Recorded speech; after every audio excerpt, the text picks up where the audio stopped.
After months of meetings and negotiations, senators have finally unveiled a nearly 400-page legislative package to address the southern border. The bipartisan deal was announced on Sunday, but it still faces a tough uphill battle to get through both chambers tonight. The $118 billion legislative package includes policy changes and funding for the southern border. It also includes funding for Ukraine, Israel, and the Indo-Pacific. $60 billion would support Ukraine, $14 billion for Israel, and roughly $20 billion for operational needs at the border. That border funding includes financing for new policies like agents and more officers to evaluate asylum claims. House Republican leadership opposes the package because they say it, quote, fails in every policy area needed to secure our border.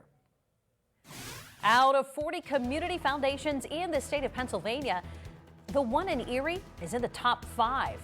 But what goes on inside the offices? We take you there to share the work done for now 80 years at the Erie Community Foundation. It is tonight's Giving You the Business Report, next on Erie News Now.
You're watching Erie News Now at 5 with Mike Ruzzi and Eva Mastromattio.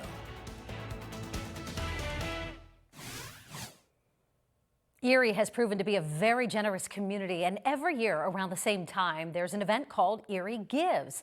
It's a catchy title, but the longtime organization behind the powerful day of giving is busy connecting in the community every day. The Erie Community Foundation is one of 750 across America.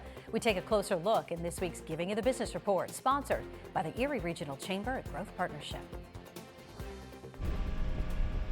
This acorn is a symbol of what can grow into a mighty oak tree, just like the growth of a fund at the Erie Community Foundation. We work in partnership with community leaders, donors, and other organizations to ensure that community transformation happens at multiple levels. That means the Erie Community Foundation supports nonprofits through different programs.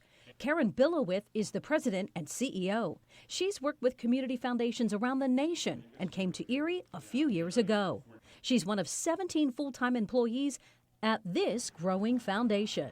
This West 6th Street location of the Erie Community Foundation is the third location for the foundation. And just in May, the foundation acquired this home next door where some of the offices are. But in the summer, construction in the back is set to be complete, making the Community Foundation have a whole campus.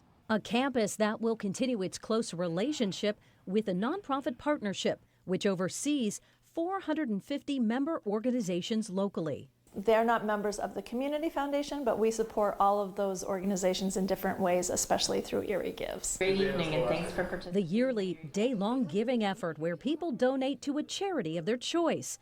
But all through the year, foundation leaders help set up endowment funds. An endowment fund makes annual distributions in support of that organization's mission, so it's unrestricted funding that goes out every year to that organization. It helps engage donors in legacy giving.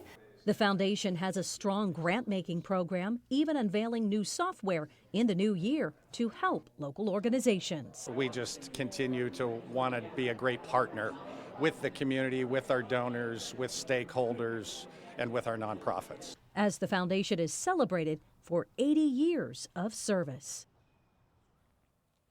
Now, the Erie Community Foundation also works with regional affiliates in Union City, Northeast, Corey, and Findlay Lake, those community foundations, to help support the needs in those area communities. So if you're interested in learning more about the Erie Community Foundation, we will put a link right on our website. Just click on this story at erienewsnow.com.